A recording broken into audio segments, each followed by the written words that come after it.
Hello friends, welcome back to channel. एक बार फिर से आप सबका वेलकम है, स्वागत है। और ये वाली वीडियो का पार्ट 2 है। मिसलेनियस की मैं सीरीज़ चला रहा हूँ तो उसका ये पार्ट 2 है। और इसमें भी हम मिसलेनियस क्वेश्चन देखेंगे। बहुत इंपॉर्टेंट क्वेश्चन मैंने फिर से कवर अप किए हैं। ये सीरीज़ लंबी होने वाली है। पार्ट 1 का लिंक मैं डिस्क्रिप्शन में डाल दूँगा, उसे देख लेना। सारे क्वेश्चन मैं इंपॉर्टेंट लेके आ रहा हूँ, मिसलेनियस टाइप के क्वेश्चन रहेंगे सारे।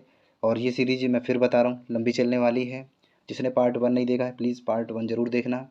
और चलते हैं आगे। ये पार्ट 2 है, इसकी सीरीज़ आती रहेगी। लगभग इसकी इतने पार्ट तो मैं कोशिश करूँगा कवर कर लूँ, ठीक है। और इम्पोर्टेंट है, SSC, railway, group D, NTPC, police, state exam कोई भी हो, या फिर पीईटी के लिए ये इम्पोर्टेंट रहेगा। तो चलिए शुरू करते हैं, बढ़ते हैं अपनी वीडियो में आगे। और उससे पहले एक रिक्वेस्ट है, चैनल को सब्सक्राइब कर लेना और बेल आइकन को दबा लेना। तो चलिए पहले क्वेश्चन की तरफ मूव करते हैं। अपना पहला क्वेश्चन है, जापान की संसद का नाम क्या है? यानी जापान की जो संसद है उसका नाम क्या है? तो जापान की जो संसद है उसका नाम डायट है। जापान की संसद का नाम डायट है।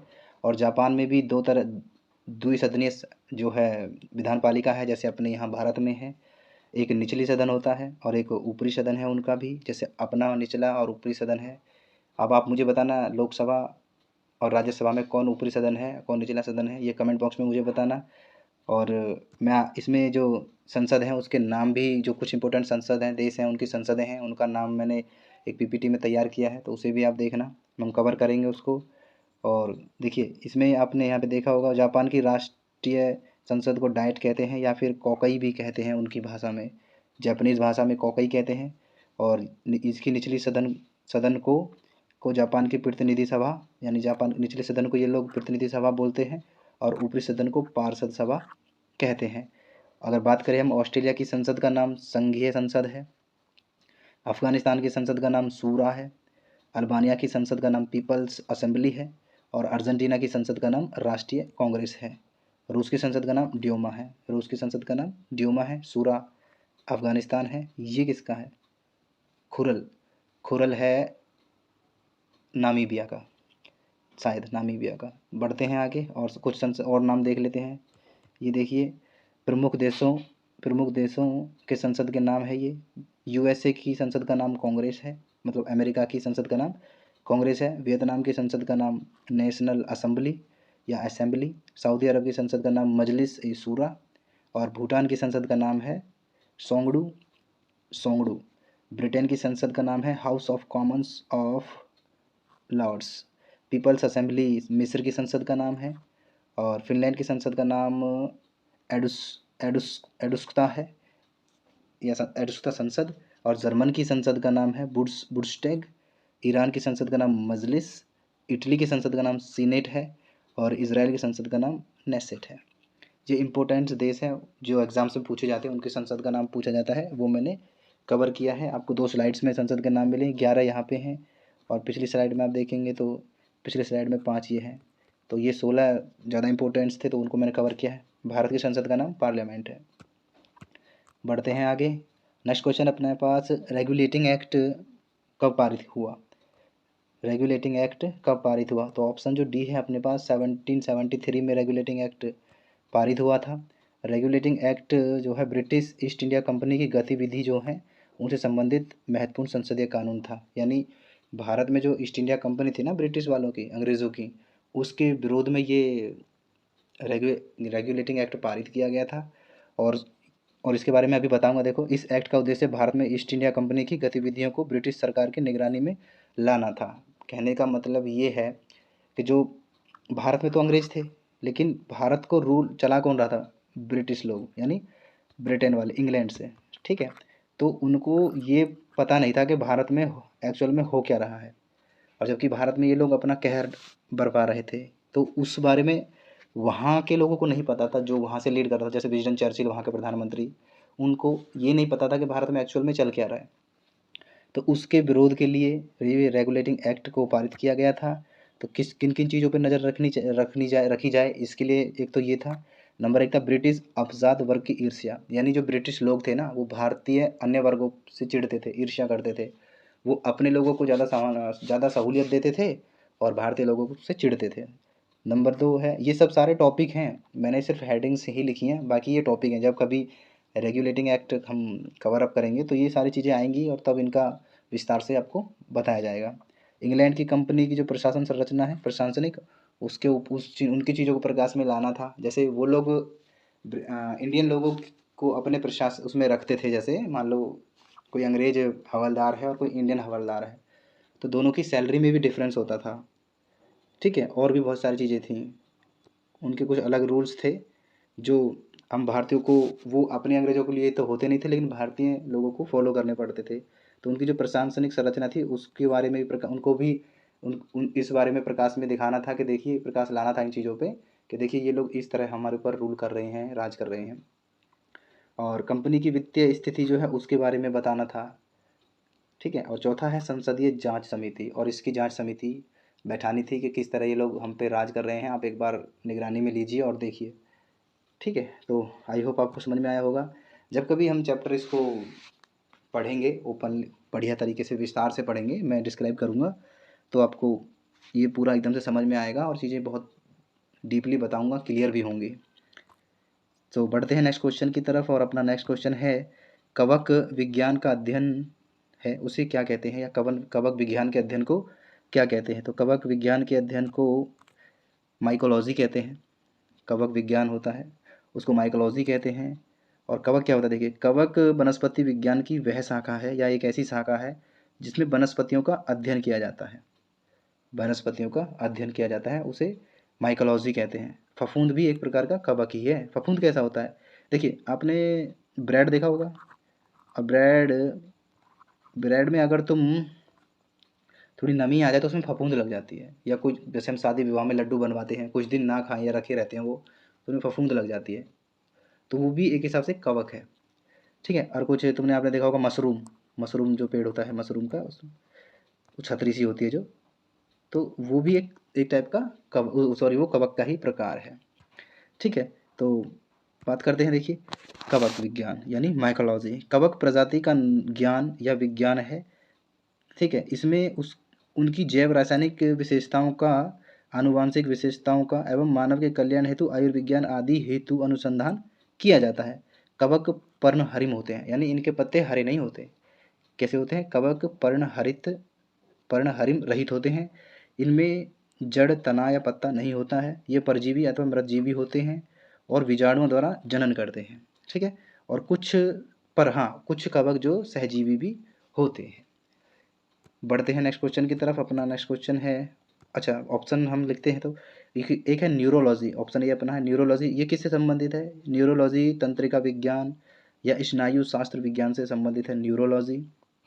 फाइकोलॉजी कहते हैं शैवाल विज्ञान को, शैवाल के विज्ञान को फाइकोलॉजी कहते हैं। अच्छा शैवाल क्या होता है, शैवाल होता है, अपने पानी में काई देखी होगी, काई बोलते हैं आम ग्रामीण भाषा में काई, या फिर पहाड़ों पे जो हरा हरा सा रहता है चिकना सा, वो काई होता है, उसे शैवाल बोलते हैं। ठीक है, पानी में बहुत पाया जाता है, और हाँ सबसे ज़्यादा ऑक्सीजन भी शैवाल ही देता है, ये याद रखना। क्वेश्चन एक बार पुट अप हुआ था, सबसे ज़्यादा ऑक्सीजन कौन देता है, तो ऑप्शन में पीपल का पेड़ भी था और वहाँ पे शैवाल भी था। तो पीपल के पेड़ से ज़्यादा ऑक्सीजन देता है ये शैवाल, ये याद रखना तुम। ठीक है, और साइटोलॉजी किसे कहते हैं, कोशिका विज्ञान को, जो हमारे अंदर हमारे शरीर में कोशिकाएं होती है ना, उसको साइटो कहते हैं, और उसके विज्ञान को क्या कहते हैं, साइटोलॉजी। तो बढ़ते हैं आगे नेक्स्ट क्वेश्चन की तरफ। अपना नेक्स्ट क्वेश्चन है मोहम्मद बिन तुगलक की मृत्यु कहाँ हुई थी। मोहम्मद बिन तुगलक की मृत्यु कहाँ हुई थी, मोहम्मद बिन तुगलक की मृत्यु हुई थी थट्टा या थट्टा, थट्टा या थट्टा में हुई थी। ठीक है, ये गुजरात के समीप पड़ता है, गुजरात के पास में पड़ता है। ऑप्शन बी इसका राइट आंसर है, थट्टा। मोहम्मद बिन तुगलक दिल्ली सल्तनत में तुगलक वंश का शासक था, इनका एक वंश था तुगलक वंश, उसके ये शासक थे, और सबसे बुद्धिमान, पढ़े लिखे और बुद्धिमान इनको ही बोला जाता है। और गयासुद्दीन तुगलक की मृत्यु के बाद, ये इनके पिताजी थे गयासुद्दीन तुगलक। ठीक है, गयासुद्दीन तुगलक की मृत्यु के बाद उनका पुत्र जूना खां, इसका नाम निकनेम जूना खां भी था, और मोहम्मद बिन तुगलक 1325 ईस्वी में दिल्ली की गद्दी पर बैठा था, और 1351 में इसकी मृत्यु हुई थी, के नाम से दिल्ली की गद्दी पर बैठा था। इसका मूल नाम उलगू खां था। देखो कितने नाम निकल गए इसके, एक नाम था इसका जूना खां, मोहम्मद बिन तुगलक तो था ही था, उलगू खां भी इसे कहते थे। ठीक है, और राजमुंदरी के अभिलेख में इसे दुनिया का खान कहा गया है। दुनिया का खान भी गयासुद्दीन तुगलक ही है। सॉरी, दुनिया का खान किसे कहा गया? मोहम्मद बिन तुगलक को। गयासुद्दीन तुगलक तो इसके फादर हैं। और सुल्तानों में मोहम्मद बिन तुगलक सर्वाधिक शिक्षित, विद्वान और योग्य व्यक्ति था। सबसे ज़्यादा जो भी सुल्तान थे दिल्ली के, उसमें सबसे ज़्यादा पढ़ा लिखा था ये, विद्वान भी था और योग्य भी था। अपनी सनक भरी, इसकी सन की था थोड़ा, सनक भरी योजनाओं, क्रूर कृत्यों एवं एक दूसरे के सुख दुख के प्रति उपेक्षा का भाव रखता था। ये दूसरों के सुख से चिढ़ता था, मतलब इसे स्वप्नशील, पागल और रक्त पिपासु भी कहा गया है। इतने सारे नाम हैं इसके। कौन कौन सा नाम मिला हमें? देखिए, जूना खां, मोहम्मद बिन तुगलक और उलगू खां। सर्वाधिक शिक्षित ये था, विद्वान ये था, योग्य भी यही था। और एक नाम क्या मिला इसको यहाँ पे? पागल। पागल सुल्तान किसे कहा जाता है? मोहम्मद बिन तुगलक को। ठीक है। स्वप्नशील भी यही था, सपने बहुत देखता था ये। स्वप्नशील भी यही था, मोहम्मद बिन तुगलक। रक्त पिपासु भी यही था, मोहम्मद बिन तुगलक। अच्छा, मृत्यु कहाँ पे हुई थी, कैसे हुई थी, देखते हैं। 20 मार्च 1351 ईस्वी में गुजरात को पार करने के बाद सिंध की ओर ये जा रहा था। जाते समय थट्टा के निकट गोंडाड़ में पहुंचकर बीमार हो गया। ठीक है। वहीं मोहम्मद बिन तुगलक की मृत्यु होगी, मतलब बीमार होने के बाद इनकी मृत्यु हो गई थी। तो आई होप क्लियर हुआ होगा, समझ में आया होगा। बढ़ते हैं आगे और देखते हैं नेक्स्ट क्वेश्चन अपना। अपना नेक्स्ट क्वेश्चन है, सूर्यास्त और सूर्योदय के समय, यानी सूरज निकलने के समय या सूरज छिपने के समय, यानी दिन की शुरुआत में और दिन की समाप्ति पे। सूर्यास्त होता है दिन का समाप्त होना, और सूर्योदय होता है सुबह का होना या दिन की शुरुआत होना। सूर्योदय और सूर्यास्त के समय सूर्य लाल रंग का क्यों दिखाई पड़ता है? इस टाइप का क्वेश्चन कई बार पूछा गया है। किसके कारण ये लाल हमें दिखाई देता है? तो जो ऑप्शन अपने पास बी है, प्रकीर्णन। प्रकाश के प्रकीर्णन के कारण हमें जो सूर्य है ना, वो लाल दिखाई देता है। ठीक है। सूर्योदय एवं सूर्यास्त के समय सूर्य की किरणें पृथ्वी के वायुमंडल से अधिक दूरी पर होती हैं या अधिक दूरी तय करती हैं। देखिए, जैसे हमारी ये पृथ्वी है, ठीक है, तो सूरज जस्ट इसके यहाँ होगा, यहाँ पे सुबह को यहाँ पे होगा। ये जो स्थिति है ना, ये क्षितिज स्थिति है और ये सबसे दूर स्थिति है इस समय। अगर सूरज यहाँ है तो इतनी दूरी नहीं है, लेकिन सूरज एकदम क्षितिज पे होता है ना, तो इसकी दूरी पृथ्वी इस समय पृथ्वी से सबसे दूर होती है। और इसका मेन कारण ये है, चूंकि लाल रंग प्रकीर्णन कम करता है, अतः हमें सूर्य का रंग लाल दिखाई देता है। देखिए, 7 रंग होते हैं, आपको पता होगा इंद्रधनुष के, उसमें ये लाल भी होता है, राइट। ये नारंगी लाल जो भी है, ये भी होता है। ठीक है। तो जो प्रकाश की किरणें हैं ना, वो तो सब अवशोषित हो जाती हैं, वो सब गायब हो जाती हैं धीरे धीरे, लेकिन जो हमारे आंखों तक पहुंचता है, रेड कलर है ना, ये वायुमंडल के और सूर्य के प्रकाश में ये गायब नहीं हो पाता। इसलिए हमारी नज़र में, हमारी आंखों पे इसका प्रकाश सीधा पड़ता है, जिसकी वजह से हम सूर्य को देख पाते हैं और आसमान हमें लाल दिखाई देता है। सूर्य भी छिपते हुए लाल ही दिखाई देता है या उगते हुए भी लाल ही दिखाई पड़ता है। बढ़ते ही नेक्स्ट क्वेश्चन की तरफ। अपना नेक्स्ट क्वेश्चन है, बोमडीला दर्रा भारत के किस राज्य में स्थित है? बोमडीला दर्रा भारत के किस राज्य में स्थित है? तो अरुणाचल प्रदेश में बोमडीला दर्रा स्थित है। देखिए, ये फोटो आप देख रहे होंगे, ये जो फोटो है ना, ये दर्रा है। देखिए, दर्रा किसे बोलते हैं मैं भी बताने वाला हूँ। ये है दर्रा, यानी कि एक ऐसा मार्ग पहाड़ों के बीच से जहाँ से आप एक जगह से दूसरी जगह जाया जा सके, उसे कहते हैं दर्रा। देखिए, अगर यहाँ पे पहाड़ी पहाड़ होते तो हम वहाँ कैसे पहुँचते, लेकिन यहाँ से ये रोड निकला, देखिए रोड टाइप का होता है वो, एक जगह से दूसरी जगह जाते यातायात की सुविधा हो, आना जाना हो जाए वहाँ, उसे दर्रा कहते हैं। पहाड़ों होते हैं, पहाड़ों के बीच में से ये रास्ते होते हैं, एक हिसाब से उसे दर्रा कहते हैं। देखिए, यहाँ पे पहाड़ है, ये जो है इसको भी तुम दर्रा कह सकते हो। अगर यहाँ से तुम्हारी यहाँ से निकल जाते इधर, तो ये दर्रा था, समझ गए, तो इसे दर्रा कहते हैं। तो आई होप क्लियर हुआ होगा, समझ में आया होगा आपको। अब आते हैं अपने क्वेश्चन की तरफ। अपना क्वेश्चन है, बोमडिला दर्रा कहाँ है? ये बोमडिला दर्रा का इमेज है, दर्रा ऐसा ही होता है। ठीक है। और अगर हम बात करें आंध्र प्रदेश की बात करेंगे। पहले ऑप्शन में हम अरुणाचल प्रदेश की बात करते हैं, तो अरुणाचल प्रदेश में कुछ फेमस दर्रे और हैं। एक ये बोमडिला दर्रा तो है ही है, और एक दर्रा है अरुणाचल प्रदेश में, बुमला बुमला दर्रा है एक, बुमला। और एक है अपने पास दिफू दिफू दर्रा भी यहीं पे पड़ता है। और यांग याप दर्रा, ये भी आंध्र प्रदेश में ही पड़ता है। और बात करें कश्मीर की, तो कश्मीर में एक चांगला, ये इंपॉर्टेंट दर्रे हैं कश्मीर में। बहुत सारे कई दर्रे हैं, लेकिन जो एग्ज़ाम में कम पूछे गए हैं ना उनके चांसेस मुझे ज़्यादा लग रहे हैं, तो मैं उनके नाम बता देता हूँ। एक है चांगला, चांगला, चांगला दर्रा है एक। एक दर्रा है अपने पास देहरा कंपास, देहरा कंपास, ये दर्रा है कश्मीर में ही है, जम्मू कश्मीर में। और एक दर्रा है फोटू, फोटूला, फोटूला, इसे नाथुला से कंफ्यूज मत करना। फोटूला दर्रा है, नाथुला तो सिक्किम में है। सिक्किम में कौन कौन से दर्रे हैं? नाथुला दर्रा है, एक जैलेपला है, नाथुला।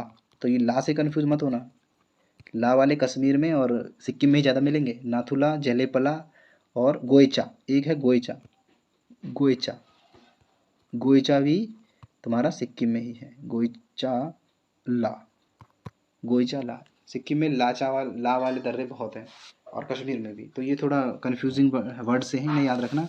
कश्मीर वाला कश्मीर में ही टिक करना, और सिक्किम वाला सिक्किम में ही टिक करना। ठीक है, तो मैंने बता दिए आपको, ये इंपॉर्टेंट्स दर्रे थे जो एग्ज़ाम में पूछे जाने की संभावनाएं हैं। बढ़ते हैं अपने नेक्स्ट क्वेश्चन की तरफ, और अपना नेक्स्ट क्वेश्चन है, अच्छा दर्रा किसे कहते हैं मैंने तुम्हें बता ही दिया है। ये 15,000 फीट की ऊंचाई पर स्थित है। कहाँ पे? तिब्बत, अरुणाचल प्रदेश और तिब्बत, अरुणाचल प्रदेश राज्य और तिब्बत के चीन नियंत्रित जो जगह है वहाँ पे ये नियंत्रित है। हिमालय का एक पहाड़ी दर्रा है। ठीक है, ये तो मैंने पहले ही बता दिया। आप पीपीटी का ये पीडीएफ आप ले लेना, पीडीएफ का लिंक, टेलीग्राम का लिंक मैं इसमें डाल दूंगा डिस्क्रिप्शन में।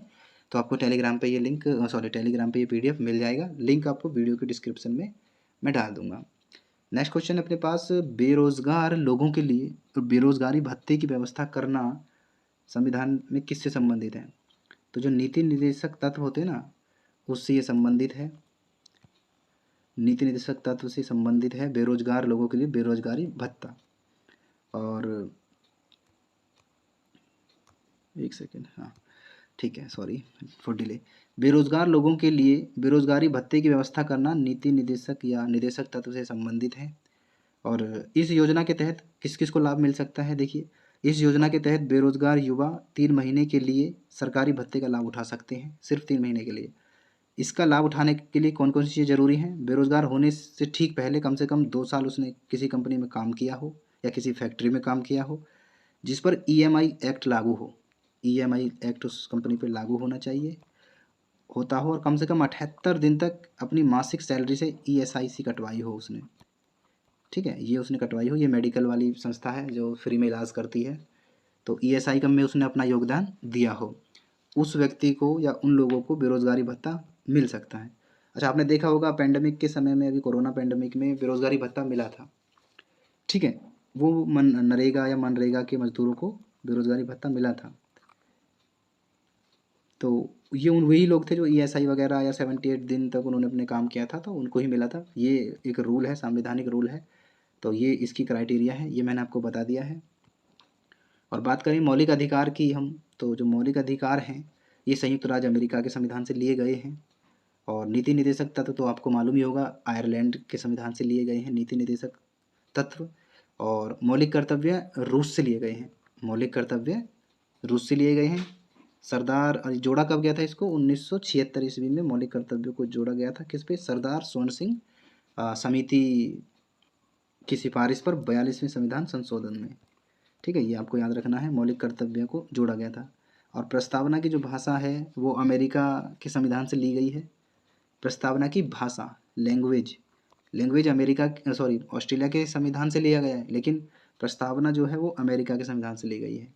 ये आपको याद रखना है, प्रस्तावना की जो भाषा है वो ऑस्ट्रेलिया के संविधान से ली गई है, और प्रस्तावना को अमेरिका के संविधान से लिया गया है।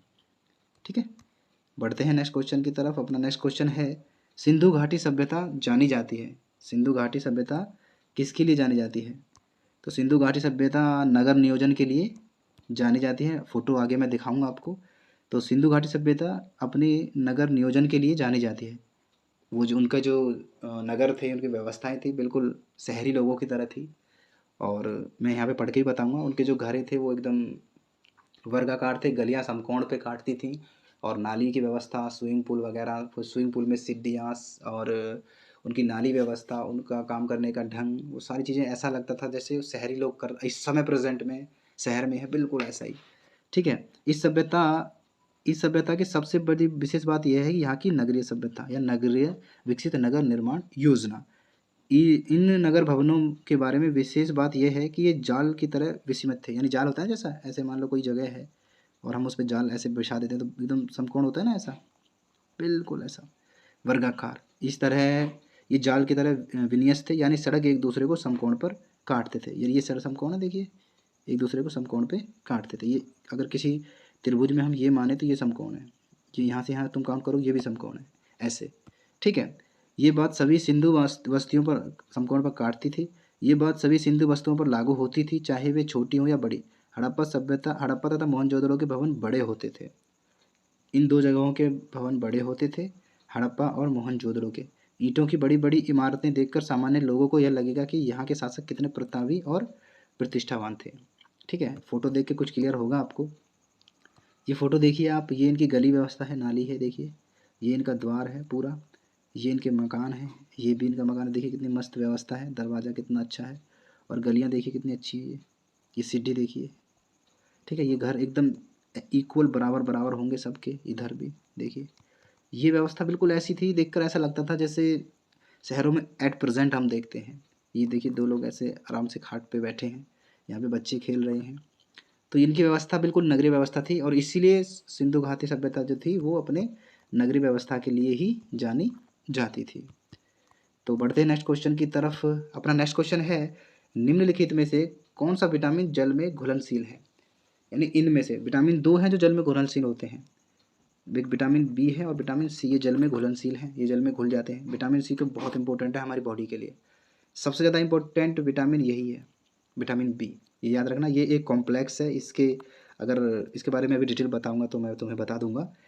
और विटामिन बी एक कॉम्प्लेक्स है, इसमें कई प्रकार के विटामिन है, जैसे vitamin B1, B2, B12, B6, ठीक है, ये सारी चीज़ें हैं। विटामिन के अलग अलग नाम है। विटामिन का एक, लोग कहते हैं विटामिन बी का नाम थायमिन है, लेकिन ये पूर्ण रूप से नहीं है थायमिन।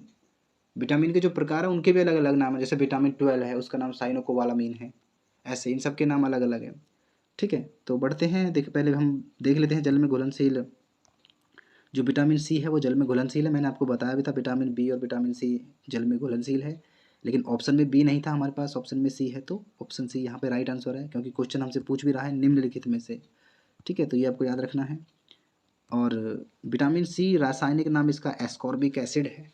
विटामिन सी का रासायनिक नाम एस्कॉर्बिक एसिड है। शरीर में रोग प्रतिरोधक क्षमता यही बढ़ाता है। यानी जितनी भी हमें बीमारियां होती हैं, लाइक कोई भी बीमारी, मलेरिया वगैरह या बुखार वगैरह जो भी होगा हमें, तो उससे लड़ने के लिए जो हमारे अंदर WBC होते हैं ना, विटामिन सी की वजह से विकसित होते हैं हमारे अंदर, तो रोग प्रतिरोधक क्षमता बढ़ाता है ये। विटामिन सी की कमी से मसूड़ों में सूजन आ जाती है। नींबू, संतरा, आंवला, मौसम्बी ये इसके प्रमुख स्रोत हैं।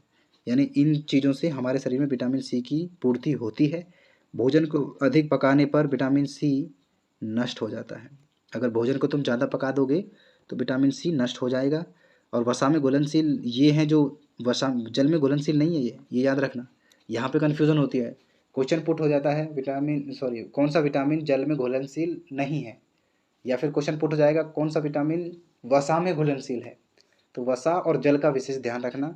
इसकी तो एक ट्रिक भी है, फेमस ट्रिक है, वो तो सबको ही याद होगी, कीड़ा, KEDA, ये इसकी ट्रिक है। विटामिन के, vitamin E, vitamin D, vitamin A, ये सारे विटामिन जो हैं, ये विटामिन जो है वसा में घुलनशील है, जल में घुलनशील नहीं है, ये वसा में घुलनशील है। ठीक है, तो ये वसा में घुलनशील है, इनको याद रखना। और इनके मैं नाम आपको बता देता हूँ। विटामिन जो ई है, विटामिन ई का नाम है, एक सेकेंड पेन ले लेता हूँ मैं। विटामिन ई का नाम है टोकोफेरॉल, टोकोफेरॉल, विटामिन ई का नाम टोकोफेरॉल है। इसकी कमी से प्रजनन क्षमता कम हो जाती है। ठीक है, विटामिन ई। और विटामिन ए का रासायनिक नाम है रेटिनॉल, रेटिनॉल। एक ट्रिक तुमने देखी हो, सुनी होगी, रथ एक टॉफ़ी, एक टॉफ़ी, अगर तुम इसके अकॉर्डिंग चलते हो तो यहाँ विटामिन बी का नाम थाइमिन है। ठीक है, और मैंने आपको बताया इसका पर्टिकुलर नाम थाइमिन नहीं है, पर हाँ हम थाइमिन से संबोधित करते हैं, और ठीक भी है एक हिसाब से, लेकिन इसके ये कॉम्प्लेक्स है तो इसमें इसके बहुत सारे और भी पार्ट्स हैं, उनके भी नाम है अलग अलग, कभी कवर करेंगे तो मैं बताऊंगा। विटामिन ए का नाम रेटिनॉल है। विटामिन सी का नाम मैंने आपको बता दिया, एस्कॉर्बिक एसिड है। विटामिन डी का नाम जो है, विटामिन डी का नाम है कैल्सीफेरॉल, विटामिन डी का नाम कैल्सीफेरॉल है। विटामिन के का नाम है फाइलोक्विनोन, फाइलोक्विनोन, फाइलोक्विनोन, ठीक है, फाइलोक्विनोन, फाइलोक्विनोन ये विटामिन के का नाम है, और विटामिन बी का नाम मैंने तुम्हें बता ही दिया, थायमिन। ठीक है, तो आई होप क्लियर हुआ होगा। पढ़ते हैं आगे और देखते हैं अपना नेक्स्ट क्वेश्चन। ये जल में वसा में घुलनशील ये है, और जल में घुलनशील मैंने आपको ऊपर बताई दिए, विटामिन बी और विटामिन सी। ये जल में घुलनशील है, ये वसा में घुलनशील नहीं है, ये जल में ही घुलनशील है। बस क्वेश्चन को सही से रीड करके ही विटामिन वाला क्वेश्चन आएगा, तो सही से रीड करके ही ऑप्शन टिक करना, ये रिक्वेस्ट है आपसे, इसका विशेष ध्यान रखना है। ठीक है, बढ़ते हैं अपने नेक्स्ट क्वेश्चन की तरफ। हमारा नेक्स्ट क्वेश्चन है और लास्ट क्वेश्चन भी है ये, मलेरिया मादा एनाफिलीज से फैलता है। ओह सॉरी, फैलता है, मलेरिया मादा एनाफिलीज से फैलता है, इसकी खोज किस वैज्ञानिक ने की थी? मलेरिया मादा एनाफिलीज एक मच्छर है, उससे फैलता है, इसकी खोज रोनाल्ड रॉस ने की थी। ठीक है, और इसकी खोज किसने की थी? रोनाल्ड रॉस ने की थी। ऑप्शन डी, रोनाल्ड रॉस ये भारत में पैदा हुए थे, अल्मोड़ा में, कुमाऊं क्षेत्र में, अल्मोड़ा में ये पैदा हुए थे। और कहाँ पे खोज की थी इन्होंने? सिकंदराबाद यूपी में। ठीक है, सिकंदराबाद यूपी में इन्होंने इसकी खोज की थी, इस मच्छर की, सॉरी इस परजीवी की वजह से जो मलेरिया रोग होता है, इसकी खोज की थी। ठीक है, मच्छर तो पहले से ही थे मतलब, और मादा एनाफिलीज की वजह से हमें मलेरिया होता है। मलेरिया एक परजीवी वाहक, मादा एनाफिलीज, स्पेलिंग सही कर लेना, सॉरी, एनाफिलीज, और के काटने पर मलेरिया परजीवी लाल रक्त कणिक कोशिकाओं में यानी आरबीसी में प्रवेश करके बहुगणित होते हैं, यानी ये आरबीसी में बहुत ज़्यादा हो जाते हैं, जिससे रक्त की कमी हो जाती है। ठीक है, लक्षण दिखते हैं कैसे? चक्कर आना, सांस फूलना आदि। इसके अलावा अवशिष्ट लक्षण ऐसे दिखते हैं, बुखार होगा, सर्दी होगी, उल्टी जैसा मन करेगा, मतलब उबकाई जैसी आएगी, और जुखाम जैसे लक्षण देखने को मिलेंगे आपको। गंभीर मामलों में मरीज मूर्छित भी हो सकता है या फिर उसकी मृत्यु भी हो सकती है। अच्छा, एक चीज़ और, मलेरिया को गरीबों का रोग कहा जाता है, मलेरिया को गरीबों का रोग कहा जाता है, ये याद रखना आपको। ये अमीरों को नहीं होता है, क्योंकि उनके घर में तो कूलर पंखे एसी वगैरह लगे होते हैं, और मच्छर एसी कूलर पंखे में थोड़ी ना जाएंगे। जहाँ पे पानी ज़्यादा भरा होगा, जहाँ पे गोबर कूड़ा करकट कबाड़ होगा, वहाँ पे मच्छर होंगे, तो इसलिए इसे गरीबों का भी रोग कहा जाता है। ठीक है, ये आपको याद रखना है, मादा एनाफिलीज से ये फैलता है। ठीक है, और अगर हम ऑप्शन ए की बात करें, लुई पास्चर, तो लुई पास्चर ने रेबीज के टीके की खोज की थी। इसने, लुई पास्चर जी ने रेबीज के टीके की खोज की थी। इनको फादर ऑफ माइक्रोबायोलॉजी भी कहा जाता था। किसको? लुई पास्चर को। रेबीज के टीके की खोज इन्होंने ही की थी। और बात करें रॉबर्ट कोच की, तो रॉबर्ट कोच ने हैजा और टीवी के जो कीटाणु हैं इस रोग के, उसकी खोज की थी। इसके टीके की खोज नहीं की इन्होंने, रॉबर्ट कोच ने। इसने टीवी और हैजा के जो कीटाणु हैं उनकी खोज की थी। और चेचक की खोज की थी एडवर्ड जेनर ने, चेचक के टीके की खोज की थी एडवर्ड जेनर ने। और रोनाल्ड रॉस के बारे में मैंने आपको बता ही दिया, मलेरिया परजीवी की खोज इन्होंने की थी। इन्होंने इस बात की पुष्टि की थी कि मलेरिया मादा एनाफिलीज की वजह से फैलता है। कहाँ पर? सिकंदराबाद की लैब में, उत्तर प्रदेश सिकंदराबाद, जन्म हुआ अल्मोड़ा कुमाऊं क्षेत्र में। ठीक है, इनकी शिक्षा दीक्षा इंग्लैंड में हुई थी, ये तुम्हें याद रखना है। तो यहाँ पे वीडियो का एंड होता है। तो थैंक्स फॉर वॉचिंग, वीडियो देखने के लिए थैंक यू। चैनल को सब्सक्राइब कर लेना, बेल आइकन को ज़रूर दबा लेना। कोई भी कमेंट हो, कोई भी क्वेरी हो, आप कमेंट कीजिए। आपको किसी भी टॉपिक पे वीडियो चाहिए, आप कमेंट कीजिए, मैं आपको प्रोवाइड करा दूंगा। तो मैं मिलता हूँ नेक्स्ट वीडियो में, तब तक के लिए स्वस्थ रहें, मस्त रहें, अपना ख्याल रखें, परिवार वालों का ख्याल रखें। जय हिंद, जय भारत।